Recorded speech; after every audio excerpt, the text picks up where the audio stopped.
That's true.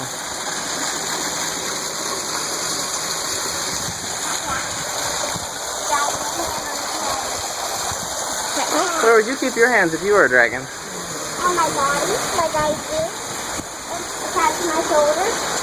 Okay.